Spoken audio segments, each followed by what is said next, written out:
পাঁশকুড়ার একটি স্কুলের এমন অবস্থা, ক্লাস চলাকালীন চাঙর খসে পড়ছে। 100 বছরের পুরনো স্কুল, এই স্কুলের এমন অবস্থা কেন? যখন প্রধান শিক্ষকের কাছে জানতে চাইলাম, কেঁদে ফেললেন তিনি।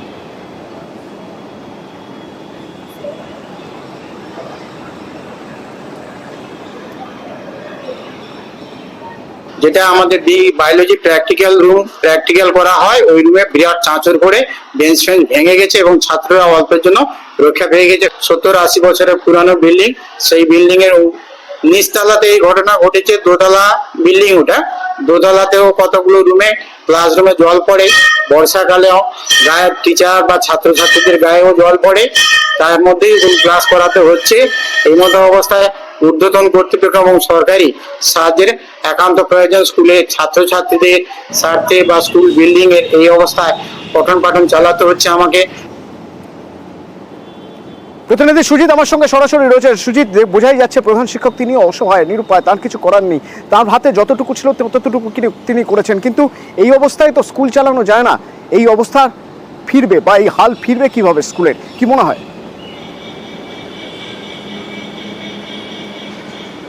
দেখো, মনে অনেক কিছুই হচ্ছে, কিন্তু মানুষজন ভরসা করতে পারছেন না। কারণ প্রশাসনের দুয়ারে দুয়ারে ঘুরছেন প্রধান শিক্ষক, এবং তার যে অসহায়তা, তার অতনু, যে বলা যাচ্ছে যে একদম নিরুপায় অবস্থা, এবং তিনি ঝুঁকি নিয়ে ক্লাস করাতে বাধ্য হচ্ছেন।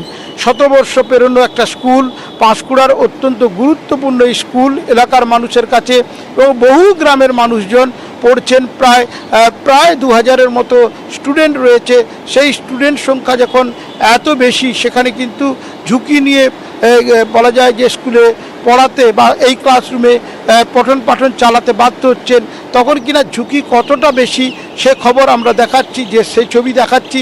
সেখানে তুমি বলো, একজন প্রধান শিক্ষক কাঁদছেন, কারণ তিনি নিরুপায়। তিনি বলছেন প্রশাসনের সর্বস্তরে তিনি জানিয়েছেন, কিন্তু কাজ হয়নি বলে তো পড়াশোনা থেমে থাকতে পারে না। তাই তারা বাধ্য হয়ে পড়াশোনা চালাচ্ছেন, কিন্তু চালাতে গিয়ে যে অবস্থার সম্মুখীন হচ্ছেন, দুর্ঘটনার সম্মুখীন হচ্ছেন, তা নিয়ে বলতে গিয়ে তিনি কিন্তু কেঁদেই ফেলছেন।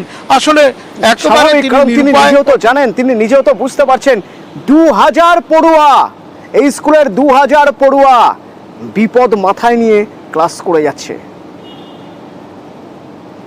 ঠিক কিছুক্ষণ আগেই স্কুল ছুটি দিয়ে স্যার বেরিয়ে গেছেন।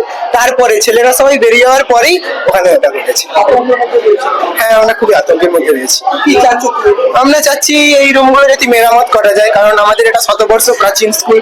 এই স্কুলে অনেকে পড়ে গিয়েছে। আমাদের কেমিস্ট্রি প্র্যাকটিক্যাল রুমে দেখুন, ওখানে জল পড়ছে।